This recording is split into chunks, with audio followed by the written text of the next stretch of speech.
The need for connection and community is primal, as fundamental as the need for air, water, and food. Awareness is the first step in healing. Your genes are not your fate. If you change your lifestyle, you change your genes. Getting through the day becomes more important than living a long life, when you have no one else to live for. If we're not careful, we become that which we most fear. Fear leads to more fear, and trust leads to more trust. A little humility goes a long way. Connections with other people affect not only the quality of our lives, but also our survival. When most people think about my work, they think about diet. To me, diet has always been the least interesting part of it. There's no point in giving up something you enjoy unless you get something back that's even better, and quickly. Sometimes, people do the darkest acts in the name of helping protect their loved ones. The need for love and intimacy is a fundamental human need, as primal as the need for food, water, and air. Joy of living is sustainable. Fear of dying is not. Even a small amount of dark chocolate can be exquisitely satisfying, if you meditate on it. Even more than feeling healthy, most people want to feel free and in control.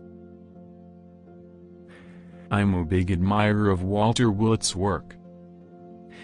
I think he's done some really important research.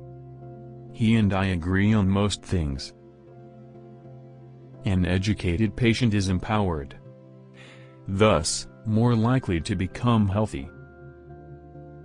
What matters most is your overall way of eating and living. We all know we're going to die one day. But who wants to think about it? What's sustainable is joy, pleasure and freedom. A valid scientific theory is predictive, verifiable, and replicable. To me, that's beautiful. Lifestyle changes may slow, stop, or even reverse the progression of early-stage prostate cancer. Our emotions resonate with each other, for better and for worse. I'm as deeply suspicious of big government as anyone. I'm strongly in favor of universal coverage, but not single-payer. Nobody wants to feel controlled or treated like a child.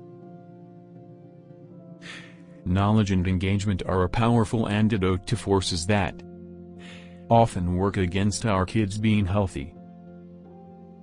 When we torture people, even if we win the battle, we've already lost the war for hearts and minds, especially our own. Nowhere is the power of the internet for improving people's lives more evident than in healthcare. Knowing that changing lifestyle changes our genes is often very motivating, not to blame, but to empower. In our home, we serve mostly healthful foods. Earlier in my life, I had a tendency toward depression. What's personally sustainable is globally sustainable. When it's good business to make healthier food, then it becomes sustainable. Eating bad food does not make you a bad person. Make choices to empower yourself. What we do eat is at least as important as what we don't eat.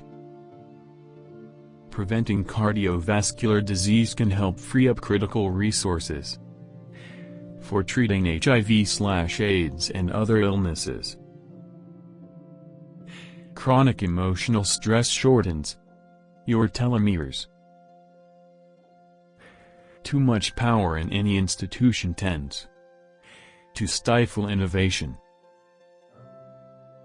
For much of my career, I've studied health and how it's intrinsically tied to lifestyle.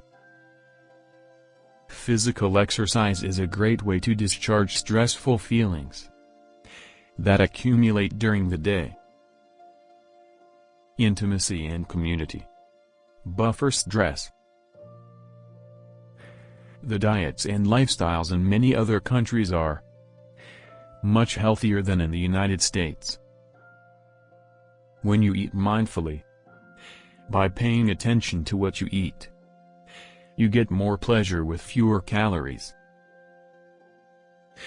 There's a tendency to dismiss anything having to do with love and intimacy in medicine because it's hard to measure. I'm first and foremost a scientist. Alas, bacon and eggs are not health foods.